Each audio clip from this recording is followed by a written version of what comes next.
அஸ்ஸலாமு அலைக்கும் வரஹ்மத்துல்லாஹி வபரகாத்துஹு. அதிசய ஆட்சி புரிந்த மன்னன். கொடுங்கோல் மன்னர் நம்ரூத் ஆட்சியில் புதுமைக்கு பஞ்சமில்லை. அவற்றில் ஒவ்வொரு ஊரின் எல்லையிலும் பொம்மை ஒன்று நிறுத்தப்பட்டது. புதிய நபர் யாராவது வந்தால், யார் நீ, எங்கு வந்தாய் என அது கேட்கும். இந்த உரையாடல் ஊரில் உள்ள அனைவருக்கும் உடனடியாக கேட்கும்.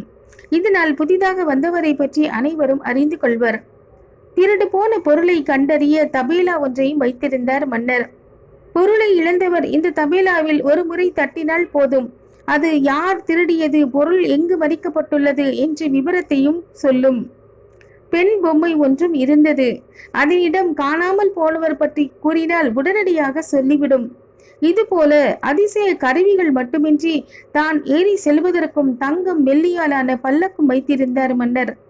அது நவரத்தினங்களால் அலங்கரிக்கப்பட்டிருந்தது. ஆணவத்தால் நானே இறைவன் என பிரகடனம் செய்ய ஆரம்பித்தான். நாடெங்கும் தன்னை போலவே உருவ சிலைகள் செய்து வணங்க வேண்டும் என கட்டளையிட்டான். தனது அழிவிற்கான பாதையையும் வகுத்து கொண்டான். அழிவிலிருந்து ஏக இறைவன் அல்லாஹ் நம்மை பாதுகாப்பானாக. வாஹிதவான் அல்ஹம்துலில்லாஹி ரப்பில் ஆலமீன்.